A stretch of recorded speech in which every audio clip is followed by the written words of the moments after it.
Hello guys, welcome back to Cycling Mania. For this video, we are going to make just a quick review uh for the JTI, in short, Java Total Integration, or what you call as STI in Shimano.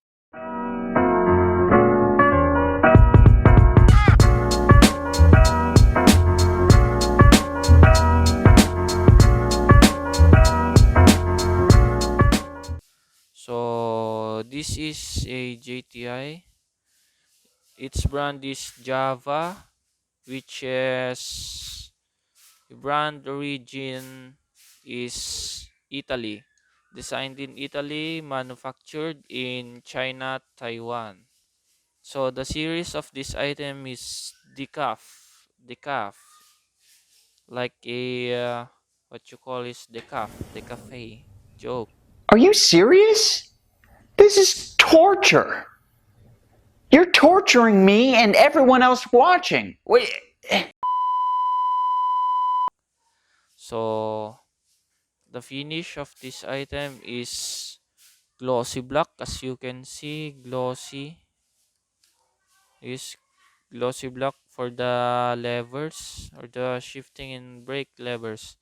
So this is parang kulay rin ng nito yung dito sa taas.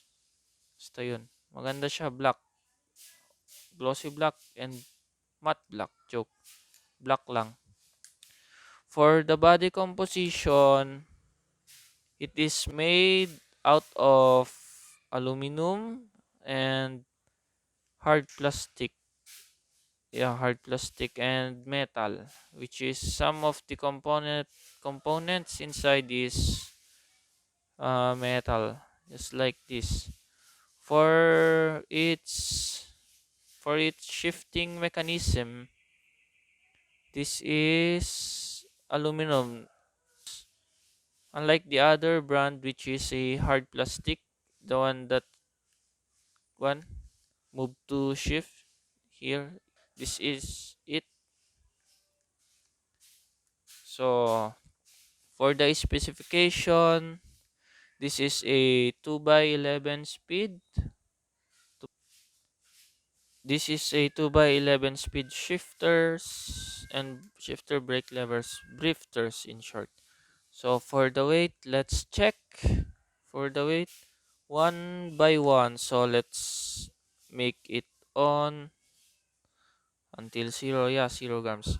For the right lever, which is for the 11 speed shifting, let's check the weight for this right. 227.7. Let's try it again. Baka nagkamali lang.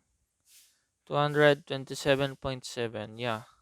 So this is the right STI. For the left, let's try to check it. 231.9.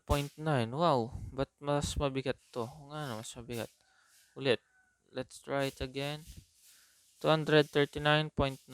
Yeah. Mas mabigat nga to. I don't know kung bakit mas mabigat siya. Maybe for the much wider metal composition inside. I think for much stronger shifting mechanism, because that is the for the FD. So for its shifting method, this is how to use it. Eh, Example, you are riding on your bicycle. When you want to shift up, you must press this until click, and then a long click, shift up for the FD. For the RD, the smallest cog, you want to shift up, just one click, and you want to shift up again, this is will make it to 1 and then 2 for the shift up. You want to shift down, because you're on the bigger cog, just press one click and then it will go down. For this, you notice it has two shift. One Yeah, let's shift it down muna. For 1 is for the trim, and for 2 is for the going up for the biggest chain ring, and then 1 is for the trim. So bali 4 shifts ito kung sakali. Trim yung yung dalawang last na shift yung tunog, ay hindi, yung dalawang last sa basta yung kumbaga yung shift mo nasa middle, yun yung aakyat at magbababa.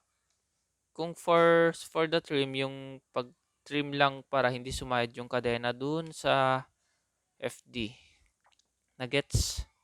So, let's go and rate this JTI for its body composition. Ilan nga ba ang rate ko dito? Ang rate ko dito is for the body composition 5/5 kasi napakaganda niya, tapos hindi siya katulad nung iba na cheaper, what you call this, o mas mura na ganito is plastic lang, hard plastic. Yung katulad na yung shifting lever niya dito sa baba, hard plastic. Since ito is alloy, matigas na alloy. And tsaka maganda yung build quality niya. Talagang high-end kasi design in Italy. Manufactured lang sa China because mas mura dun sa China, sa Taiwan.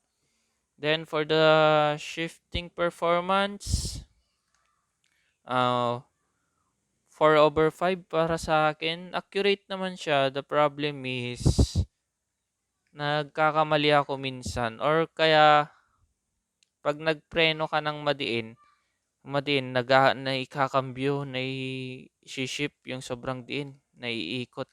Kaya yun yung isang mali doon. And for braking power naman, yun nga, yung nasabi ko. Maganda yung braking power niya, malakas sa pag piniga mo. The prob talaga is nai-shift, kaya 4/5 din. Dun sa weight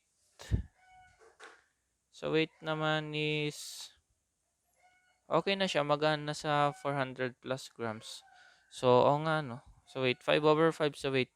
So, for weight pala nilang dalawa, di ko pa nasabi. So,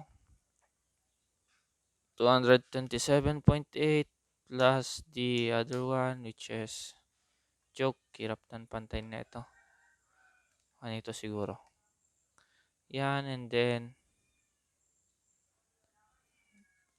di nakikita. 231.9. Opsya. Nakikita. So, yan. 459.9 yung actual weight niya. Actual weight. Ulitin natin. Baka nagkamali lang. 459.9, no?